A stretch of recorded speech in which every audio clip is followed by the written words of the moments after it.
just an absolute bombshell dropped earlier this afternoon, and that is that Myles Garrett has requested a trade from the Cleveland Browns. Here's the statement. I'll read it to you in full. As a kid dreaming of the NFL, all I focused on was the ultimate goal of winning a Super Bowl, and that goal fuels me today more than ever. My love for the community of Northeast Ohio and the incredible fan base of the Cleveland Browns has made this one of the toughest decisions of my life. These past 8 years have shaped me into the man I am today. While I loved calling this city my home, my desire to win and compete on the biggest stages won't allow me to be complacent. The goal was never to go from Cleveland to Canton. It has always been for me to compete and win a Super Bowl. With that in mind, I have requested to be traded from the Cleveland Browns. Myles Garrett, first and foremost, forget about where he's going next. For a 29-year-old in his prime, all-pro, MVP, gold jacket type player, to say that is what? Impeccable. Awesome. It was awesome. Like, it was well written. Whoever wrote it, if he wrote it himself, congratulations. Like, you crafted some brilliance. He basically talked about, I want to win, in so many words. Like, I care about the community. I care about what winning does to Northeast Ohio. I've been there. Like, I've been to that community, similar to Detroit, in a way. Like, gave a lot to that community. You want to win, but for whatever reason, that organization will continue to stand in their own way. They had something going on when they drafted Baker Mayfield. Now, I'm not saying they should have kept Baker Mayfield or OBJ, but they had something then with Myles Garrett. But then they get rid of Baker Mayfield, and then they commit one of the worst, in fact, the worst deals in the history of the NFL, in the history of sports, with the Deshaun Watson contract, getting in their own way again. It's nothing that you can do when you're handicapped to a guy that can no longer play the position that you need to win a championship. I've been there. Like, Cleveland is a place where you feel no hope. Like, you feel miserable, like, being in that city. You just know at some point Cleveland is going to Cleveland. They call it a mistake by the lake for a reason. After Myles Garrett got into the space with Mason Rudolph, he changed and became a different player. He became a player that was focused on winning. He became a player that was focused on doing things the right way. Every year you cannot take away how great he's played. But he looked at Joe Thomas. Joe Thomas did the same things that Myles Garrett has done in Cleveland. He's been all-pro almost each year. He's stood up. He's played. He's been the focal point of that defense like Joe Thomas was at offense. Joe Thomas is the first ballot Hall of Famer. Joe Thomas couldn't tell you what the playoffs look like. He can't tell you what the playoffs look like. So at the end of the day, they created free agency so players didn't have to get handicapped or slaved to teams. Like, we have a say. We have a voice. If the franchise is going to consistently show me that you guys do not care about winning, or that you guys can't get it done for whatever reason, you know what? I've put in my time. I've put in my space. Now let me get to go somewhere else and do it again with a team that actually wants to win, or a team that is capable of winning. I love the message, and he has every right to do so.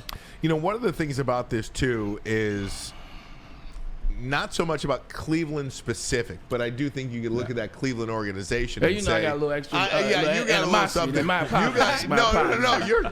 Did it show? It was totally fine. It was totally fine. I look at a guy like Calvin Johnson. If he would have had his Myles Garrett type moment, how would we feel here in Detroit? And I think it's so easy for us to say, good for you, Myles Garrett, because I do believe, good for you, Myles Garrett. You don't work your tail off your entire life to play for a crap organization if you do have the ability to call your own shots. Especially when you do have the ability to call your own shots, you have got to get out of there. I don't think that's championship chasing. I don't think that's ring chasing. I think that's being realistic about how you want your career to go. He will go to a championship contender now. Which one, we don't know. But just the idea that a player of that caliber says, you know what? No more. I gave you 8 years. I'm not doing it anymore. Like a Joe Thomas, like a Calvin Johnson, like insert any player here that has been great for any particular organization to never win, and for all of it to be for what? You never make the playoffs. You never win a playoff game. You never compete for a Super Bowl. For a guy like Myles Garrett to sit there on the sidelines and watch the Kansas City Chiefs and watch Philadelphia Eagles, watch Watch the Washington Commanders playing an NFC championship game. When's the last time Cleveland played an AFC championship game? I just think first and foremost for the player, it's awesome that you take ownership of your own career and don't let anybody do it for you. Also, too, it doesn't help you when you're a weak city. Like when you have a weak city, like guys make that decision a lot faster. Like if a guy's playing in New York, you know what, you can get extra 2 years out of him because your city is dope, or Miami, or insert LA or cities like that. Cleveland is like, it's not looking good. Let's make this thing happen. But at the end of the day, man, everybody's ring chasing. Before we change topics, can you just say one good thing about Cleveland? What? Just one. Okay, good thing. Go ahead, say it. No, you. I want you to say one. I was gonna say at the end of the day, everybody's ring chasing. When you come into the NFL, you come to the NBA. What is the goal? Right. The goal is to get to the Super Bowl. The goal is to get to the Larry O'Brien. The goal is to get to the Stanley Cup. Like these are the goals. It's just different forms of ring chasing. The guys that wait to the end of the season and say, "Oh yeah, the Eagles look good. Yeah, I'm gonna jump on that." That's different than at the end of the season. I'm announcing this isn't how you do it. And let's be honest for a second. Max Crosby should have been made available last year. Myles Garrett should have been available. You do not win Super Bowls or you do not build teams around a defensive end. It just doesn't happen. There is no team that ever won a championship that didn't have a quarterback. It's all about the quarterback right now. It is all about obviously defensive end matters, but if you don't have a quarterback, look, you're the Cleveland Browns, and you're not winning squat. Yeah. If you don't have a quarterback, you're the Oakland Raiders. Damn it, I hate the Las Vegas Raiders. Yeah. You're the Las Vegas Raiders. It's great to have Max Crosby. It's great to have Myles Garrett. But if you don't have a quarterback, you will not win in this league. Why are you holding on to these guys? Also, too, like if you're Myles Garrett, if Cleveland fans, like you look at Myles Garrett from this standpoint. If you're Myles Garrett and you're looking at a franchise just gave somebody $235 guaranteed $1 million with a pending lawsuit with 32 or however many ladies it was, 32 different women. This is what your franchise bets their future on.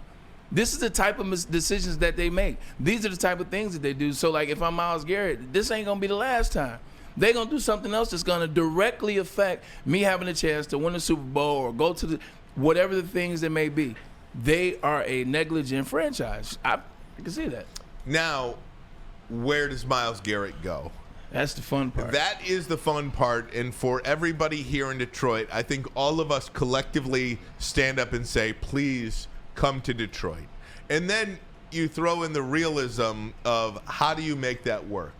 You have to extend Hutchinson. You have to extend Joseph. You're going to have to extend Hutchinson. You're going to have to extend Gibbs one day. You're going to have to extend J-Mo. You have all of these extensions coming down the pipe. How in the world do you make this happen? And the answer that I give, I don't know, figure it out. Because I think you're almost at the point now, too, where you're the Detroit Lions, where you're not just trying to get Myles Garrett on your team, which you are trying to do. You have to keep him away from Philadelphia. You have to keep him away from Green Bay. What? You have to keep him away from the Washington Commanders. Yeah. I think that is where you are as a franchise right now, too. You have to keep him away from San Francisco. Don't let him and Bosa team up. Yeah. Don't let him go to Philadelphia. That is got to be part of this whole thing. Do whatever you have to do to get Myles Garrett. And oh, by the way, bookies.com, I don't even know what that is, but I got a press release here. I got a press release to my Fox email. Bookies.com odds maker Adam Thompson has developed the odds for what team Myles Garrett will be playing for next season. The Detroit Lions are first on this list. Then the LA Chargers, the Washington Commanders, Cleveland Browns, San Francisco, Philadelphia, and Atlanta. I'm going to say two things. If you're telling me that the Detroit Lions have to get Myles Garrett to win the Super Bowl, or you're asking me, I say no. I don't think they have to. I think there's a path in which the team that was last year just gets injured. I think there's some things you could do, and that could be a team that could potentially win the Super Bowl. But would I do it? You're damn right. You damn right. I was talking to somebody and they were like, well, what about the guys that we want to come back? I know that Carlton Davis, he don't have to come back. There's nobody that you can tell me complain that we have to pay that, Ala La Vista and Chavez to you. We'll see you later. Instantly, with Myles Garrett on the opposite of Aiden Hutchinson, Lord have mercy. Lord have mercy. And also, that window gets short. Everybody assumed that Lions window was going to be 7, 8, 9, 10, 11 years, and it's going to go forever. Don't get me wrong. I believe this run will last, 5 or 7 years, and we'll figure it out from there. But you watch this season, how it played out with injuries. The end of the season, coaches leaving. Abundant coaches are leaving. Now it's going to look completely different next season. Now you're getting a little bit worried. That window can close a lot faster than you think. Myles Garrett is available. You figure out a way, like you said, Ryan, to make this happen. Like, I'm not saying they can't win if they don't get him. But if I'm the Detroit Lions, I'm making sure I do get him so that I know that we do win. Or we keep him away, like you said, from everybody else that's a contender. Here you go, Ryan.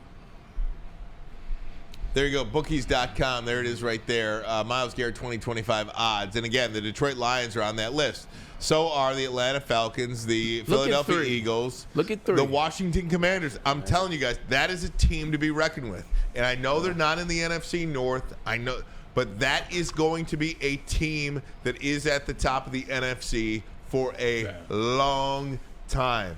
You want to go to Washington and play outside against Jaden Daniels and then Myles Garrett? What? I'm just asking if anybody With would Josh like to do Sweat. that. Or would you like to be able to contain Jaden Daniels with Aiden Hutchinson and with Myles Garrett? Do you think that would be an optimal plan? Yeah, and there's 100%, like, you don't want to play against that. You don't want to give another guy away. I won't go into what I always talk about. You let one interior defensive lineman get away to a team that now is going back to the Super Bowl. Don't let it happen. Talking about Jalen Carter. Don't let it yes, and we know how great he's going to be. This is another situation. We already know what Myles Garrett is. Yeah, we know what Myles Garrett is going to be. This isn't guessing. This isn't saying, like, we hope we know. No, we know what Myles Garrett is. Like, make that move happen. If he goes to the Commanders or any other NFC team in that list, that makes that defense that much harder and that much more to contain when you can get that guy now. I say you make a move to get him, and I know Zadarius Smith, and, well, what about Zadarius next to DJ Reader, next to David? I don't want to hear all that. Like, we know what Myles Garrett is. For as much as you guys love Max Crosby, Myles Garrett 3 times better than Max Crosby. How is I said what I said. How is Cleveland on the list? D's411 says, well, if he doesn't get traded, he's going to end up in Cleveland, right? That's a good point. Falcons are going to be good too. I'm not as certain about the Falcons. Michael Penix Jr. Yeah, Michael Penix Jr. And I don't think Raheem Morris is that good of a coach. I don't. He could be one of those coordinator guys. I didn't see anything out of him this year. Maybe that was on Kirk Cousins. Maybe it was on the coach. I know the Cowboys, Bet Online has the Cowboys as the number 1 team to get him. He's not going to the Dallas Cowboys. I just don't see it. He's why go to the Cleveland Browns of the NFC? You know what I mean? You're going to compete for a championship. If you are going to compete for a championship, it is going to be Detroit. It is going to be Philadelphia. It's going to be San Francisco. It's going to be Green Bay. Yeah. Hell, it might be Minnesota. It might be Washington. Yeah. And it might be Kansas City. Chris Jones ain't playing forever. That's true. Travis Kelce ain't playing forever. Do you know how many times the New England Patriots had to reinvent themselves? That's why, and I think Edelman said this last week on the Dan Patrick Show or whatever show he was on. Yeah. He was talking about one of the things that made Tom Brady great is it wasn't one group that he won with. Yeah. Continuously won with different guys in different ways, in different eras. And pretty soon that will happen for Mahomes. Pretty soon, Travis Kelce isn't going to be there. Pretty soon, Chris Jones won't be there. And it'll have to be reinvented, how they win. Do you think it would be a great pairing to have Patrick Mahomes on one side of the ball and Myles Garrett on the other? You want to face that in the Super Bowl? Because this isn't just about getting out of the NFC North or getting to the NFC Championship game or, hell, even getting to the Super Bowl. This is about winning the Super Bowl. And if you want to win the Super Bowl, when you have players like this that are available, you've got to do whatever you got to do to go get them. Yeah, that Tom Brady, that story is always interesting. Like, he won with different players. He won with different sets and different types. Like, Tom Brady won two ways. He won for the first 10 years. He ran on the defense, and they kept the offense, and he could wait those 8-minute marks. The last four, the first, and the last four, the second. The second way, he had Rob Gronkowski and Aaron Hernandez, and he still had the number one defense in the AFC every year, not named the Baltimore Ravens. So, whatever. But Myles Garrett, what would that do for you, Ryan and Ermanni? Myles Garrett, they announced at some point, whenever it does happen or it could happen, what does that do for you? Like, where are you? I don't know what I'm asking, but if they get Myles Garrett, yeah. Well, I think they're the Super Bowl favorite. Yeah. Period. I do, and it's almost like a F them picks kind of situation. Are you at that point if you're the Lions in F them picks? Now, the thing about it is you're not going to have high picks, so how attractive is any potential trade that you're going to send to Cleveland be for them? Would you be willing to give up a high-profile player? Would you be willing to give up a Sam Laporta? Would you be willing to give up? Bye. Would you be willing to get, in addition to 2 first-round picks? Bye. Would you be willing to give up a Jahmyr Gibbs and a first-round pick and a second? You know, I mean, Yeah. I'm just throwing stuff out there. But the Gibbs them slowed me in my tracks. The Laporta, right, you can have them. I mean, I'm just saying, you know, you're gonna have to give, probably because you're not gonna have high draft picks. Yeah. You're probably going to have to give up a big-time player. Branch. Brian Branch. Would you give up a Brian Branch? If I'm getting Myles Garrett, yes. I love Brian Branch. Like, that's the jersey. Like, if I were to wear a Lions jersey, it would be 32. I like how he plays. I like what he stands for. I rock with Branch. Yes, I would get with a Brian Branch, because with Myles Garrett on the opposite side, Aiden Hutchinson does with Aleem McNeil in the middle. It makes it that much easier. I don't need 2 great safeties if I got 2 great defensive ends. I just don't. Like, shoot, I'm almost to the point you can have Kirby if I'm getting Myles Garrett. Realistically, Myles Garrett is that good. There's no getting around that. You can have Kirby or you can have Brian Branch. Like, we're talking about a guy that changes the complexity of the game. Hell, if you didn't have Zadarius Smith and you would have had Myles Garrett this year, Lions would be in the NFC Championship. And again, just simple as that. With how that team was, you tell me right now, KZ, Myles Garrett's on that defensive line against the Commanders. Are we in the NFC Championship? Hell yeah. I did consider this. Ken Brown, our good friend from WJR, says J-Mo for Garrett. Would you throw J-Mo in there? And I think we all probably would, right? Yes. Or no, KG, you're not. I love J-Mo. I love that offense. You can figure it out. See, J-Mo is different because of how he can turn a game at the flip of a hat. True. So I don't know if I'd be willing to part out of J-Mo, but other considerations can be made. Like you said, Sam Laporta, I consider that. Yes. Absolutely, I consider that. But, I mean, if you're going to be picking 27, 28, 29 for the next, hopefully, maybe even 29, 30, 31, 32. Yeah. You know, if you're going to be picking at that late in the first round for the next, hopefully, 3, 4, even 5 years, you're going to have to add something to sweeten that deal. Or I just give them a boatload of draft capital, like multiple firsts, multiple give me a whole draft like the New fourth. Orleans Saints did with Ricky Williams. Oh, you're right, right. Yeah. That would be nice, point. but Mike you're in a position now to where your core is already kind of set up. And so, Hendon Hooker. Yeah, that also. But I think the missing Rams, my bad. I think the Rams proved that you can survive F them picks. Because if you look at how they did it, they gave up a ton of draft picks, but they were still able to go and with a GM and a good coach, go get good players, and they're still in the playoff mix. Right here today, they were supposed to be in the gutter. Like, to your point, they literally win the Super Bowl with the F them picks. The next year they had some injuries. They didn't make it. The next year they were 2 plays away from beating the Lions. Yep. Y'all forgot about that? You're absolutely right about that. And again, there's more to this puzzle than just getting Myles. No, what I'm saying is there's more to getting just having Myles Garrett come to the Detroit Lions for what it does to the Detroit Lions.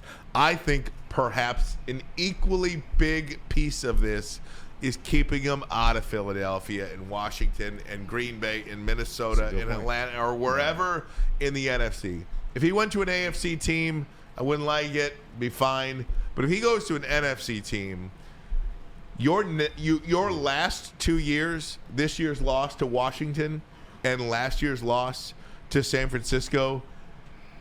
I'm not saying like you, Braylon. I'm not saying they can't win the Super Bowl or they can't win the NFC without Myles Garrett. That's not what I'm saying. Yeah, agreed.